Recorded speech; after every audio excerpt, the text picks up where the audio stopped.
Mémorandum des femmes.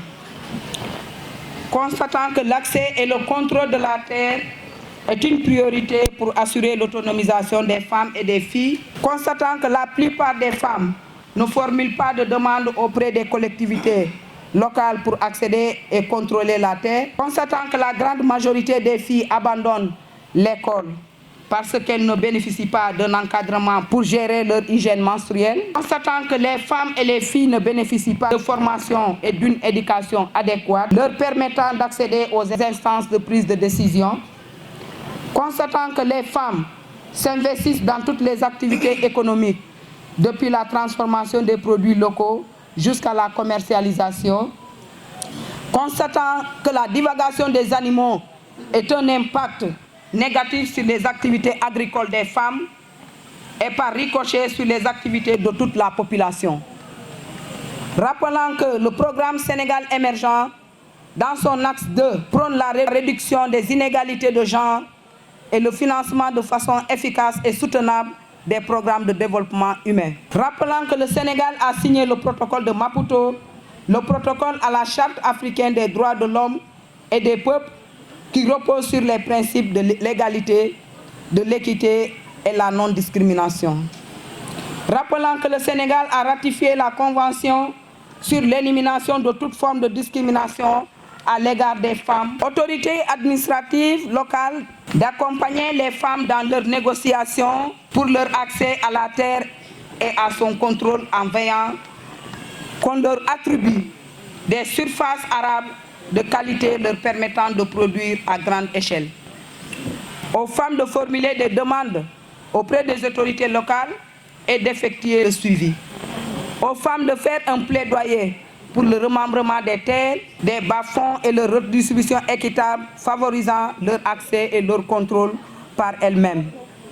Aux femmes d'effectuer des visites d'échange pour favoriser l'apprentissage par les pairs, en partageant les bonnes pratiques pour une bonne exploitation des bas-fonds. Aux femmes de sensibiliser dans les villages sur les méfaits de la divagation des animaux qui risquent d'être un frein à leur autonomisation économique. Aux femmes d'initier dans chaque village des rencontres regroupant toutes les couches de la communauté pour s'accorder sur les sanctions à infliger aux récidivistes. Aux femmes issues des fédérations de mener une enquête sur le ciblage des producteurs qui travaillent avec l'Agropole Sud pour veiller à la prise en charge du genre. Aux femmes des fédérations d'investir dans la création d'une plateforme digitale pour renforcer leur visibilité. Aux autorités administratives et locales de faciliter l'implication des femmes dans les instances de prise de décision pour recueillir leurs opinions. Aux autorités compétentes de favoriser la formation des femmes et l'accès des filles à l'école, ainsi que leur maintien pour favoriser leur réussite. Aux autorités compétentes de mettre en application les lois en faveur des femmes, telles que la parité, le code de la famille, le protocole de Maputo, la convention sur l'élimination de toutes les formes de discrimination à l'égard des femmes. Aux inspections pour l'éducation et à la formation à l'inspection d'académie, de veiller à la prise en charge de l'hygiène menstruelle dans les établissements scolaires. Aux partenaires techniques et financiers, de favoriser le financement de la construction d'unités de transformation équipées de matériel moderne permettant l'accroissement des capacités de production. Blocs maraîchers modernes favorisant une production à grande échelle. Formation des femmes sur des cultures adaptées au changement climatique pour une revalorisation des semences paysannes dans la riziculture. La construction du CHIES pour chaque fédération et l'acquisition d'un moyen de transport pour l'écoulement de leurs produits.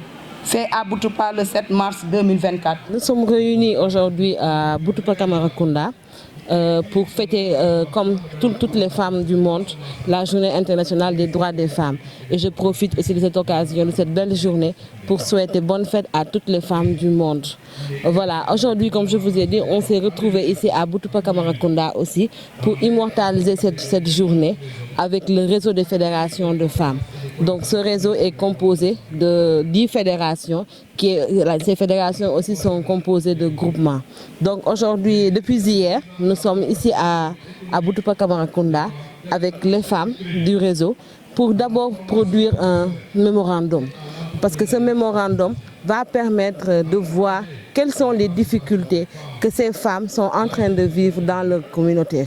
Donc hier, elles ont produit 30 femmes issues des 10 fédérations, ont produit un mémorandum qu'elles ont lu entre autres ce matin devant les autorités administratives de Boutoupa Camaracounda. Donc dans ce mémorandum, elles ont eu à faire ressortir certaines problématiques, notamment l'accès aux facteurs productifs comme l'accès des femmes à la terre. C'est une problématique que beaucoup de femmes sont en train de vivre dans le monde rural. Et vous savez que quand on parle de la terre, beaucoup de choses, les femmes le font avec la terre, que ce soit avec leur bloc maraîcher, mais aussi avec leur siège. Il y a beaucoup d'entre elles qui ont des sièges et qui leur permettent vraiment de se réunir et de faire leurs activités. Mais sans accès, sans la terre, les femmes ne peuvent pas jouir pleinement de leurs activités. Aujourd'hui, quand on parle de la terre, quand les femmes accèdent à la terre, c'est pour elles font des cultures où la moitié elles le vendent et l'autre moitié c'est pour nourrir leur famille. Elles ont parlé de ça et elles ont même demandé à ce que les femmes, parce qu'une autre problématique est ressortie, que ce sont les femmes elles-mêmes qui ne vont pas demander la terre. Et tout ça sont des choses qu'elles ont relevées et elles sollicitent vraiment les autorités à les aider à ce que les femmes puissent accéder. Mais aussi, elles demandent aussi aux femmes d'aller vers les autorités, d'oser demander la terre pour faire leurs activités génératrices de revenus. Aujourd'hui, elles ont besoin d'unités de transformation, elles ont besoin des infrastructures, des blocs maraîchers, elles ont besoin de beaucoup de choses, mais sans la terre, elles ne peuvent pas le réaliser. Donc, elles ont parlé de ça. Elles ont aussi fait ressortir aussi l'éducation des jeunes filles. Aujourd'hui, il y a une problématique que l'on retrouve dans les écoles, surtout pour les jeunes filles, c'est l'hygiène menstruelle. Beaucoup de filles aujourd'hui arrêtent l'école à cause de ça et ça a été un cri de cœur pour les femmes. Pour que ces filles-là, demain, l'accès des femmes aux instances de prise de décision, ça passe d'abord par l'éducation des filles. Il faut que les filles soient bien capacitées pour qu'elles puissent vraiment demain accéder aux instances de prise de décision. Mais un des facteurs bloquants, les problèmes de menstruation. Ça, c'est un problème assez récurrent dans les établissements. Elles ont parlé de ça aussi et elles ont aussi parlé du besoin de renforcement de capacité. Aujourd'hui, beaucoup sont dans l'entrepreneuriat, mais elles ne savent pas qu'elles peuvent aujourd'hui vendre leurs produits en ligne. Donc elles ont besoin de renforcement de capacité pour pouvoir aujourd'hui vendre, là où elles sont, même dans leur chambre, elles peuvent écouler leur production. Maintenant aussi, elles ont demandé aussi qu'on puisse les accompagner à ce qu'elles puissent accéder au financement. Il y a certes des avancées qui sont en train de faire. Des femmes commencent à accéder à des financements et même de gros financements, mais ça reste encore faible. Elles ont besoin qu'on les aide aussi à ce qu'elles puissent avoir de plus grands financements